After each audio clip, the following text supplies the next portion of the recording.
You are at Lake Rant, where I rant about whatever my $15 a month plus patrons want me to rant about. You can get one of these by being one of those. This one's for Flynnet, who says to rant about Fujoshi culture.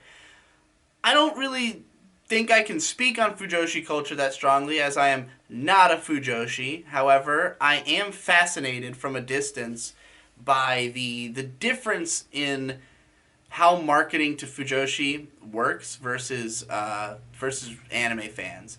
Because for those who don't know, Fujoshi, meaning rotten woman, is a term of endearment, if you will, for the Japanese female otaku, particularly who are into yaoi, and which is gay love. And Fujo, like a lot of people use it as an insult, particularly because of the way Fujo culture is. That like a lot of what Fujo's like is trash. There's a lot of like just badly made stuff that is cranked out every season, anime wise. Badly made games and stuff. And like it's not to say that this isn't true of like there's tons of bullshit made for men. It's that there's not that much good stuff made for Fujos. It's that like there's so much garbage. And it's bizarre because I have to wonder if it's just that women aren't demanding more. I don't know what the deal is, because like, so when it comes to stuff made for guys, I feel like it's taken as a default a lot of the time, especially in the case of anime, that like men are going to be the primary audience. So, market the shows primarily to men. And then if it happens to be good or bad, either way the marketing is towards men. The only time the marketing is towards women is when the show is not good.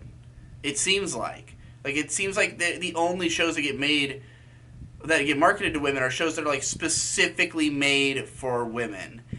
And it's not always true. There are a few standouts that I think have broken the mold. Like, I think when Do Da Da Da came out, that was the first time that there was a show that was like a legitimately good show that, while it is more oriented towards guys in like the sense of what the story is about, they made sure that the marketing worked for men and women. Like, there were pretty boys, there was shipping opportunities.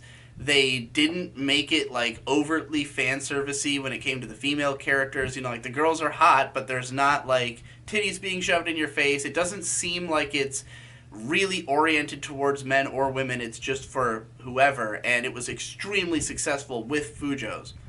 And I think that in the wake of Do Da Da Da, it seemed like there were more and more shows that were like, okay, let's try to have that dual appeal. Psycho-Pass being another good example, where they got the character designer for Katekyo Hitman Reborn, which was already a fairly popular Fujo. Like, there's a lot of Shonen Jump stuff that Fujos end up jumping on because, generally it's like a bunch of cool-looking guy characters who are fairly, cutesy sometimes, like Haikyuu or something. Like, it's not oriented towards women, but it ends up with a large female fan base because of the fact that the guys are just good looking. So with Psycho-Pass, I think they did it deliberately. They knew that this was going to be a somewhat masculine show, but if they made the characters pretty, then it's like, well, girls have something to look at least, like who they might get interested in it because of that.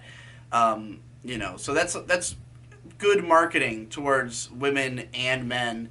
I would even say that Psycho-Pass is an interesting case because there's not a lot of like hot girls in the show, I guess they just figured guys would want to watch it just because it's a sci-fi thing. But, when it comes to shows actually, like, just being made deliberately with a female audience in mind, like, the best one you've got is probably Free, just because it's made with such sincere effort. Like, they tried to make a sports show that's more along the lines of, like, the cute girl sports shows that get made that are better, like a Saki or something, but with pretty boys instead. And I think that it's admirable, and it's shocking to me that there are not more like it. Like, Free has been extremely successful. How are there not more Frees? And like, I've seen attempts like Cheer Boys it backfired because it looks like shit, you know.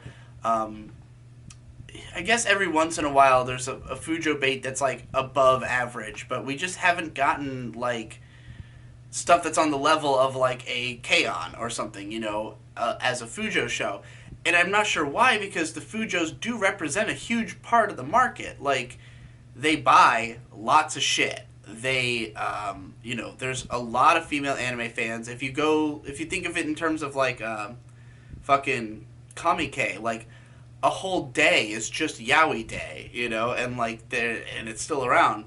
If you go to a convention, there's tons of women buying yaoi at the fucking, you know, porn booth, and like, I don't even think that conventions are usually like male dominated. Like, there's usually a pretty good even split. So it's like maybe there's just more female fans are more prone to those kind of social events than a lot of the male fans are.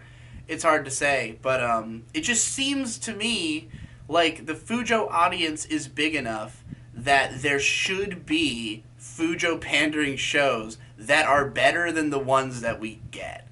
And I have to wonder if it's just this sensation of like, oh, we have to take what we can get because there's not that much available, and therefore we're not demanding better. I don't even know if men are demanding better in the first place, though. I don't know if it's just. I don't know why more attempt isn't being made to market more shows towards women when they are such a huge audience for it.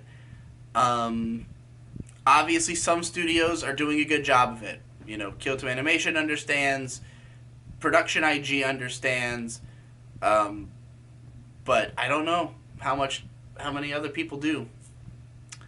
If you want to make the big bucks, you gotta get both genders on board. Oh, you know, all the genders on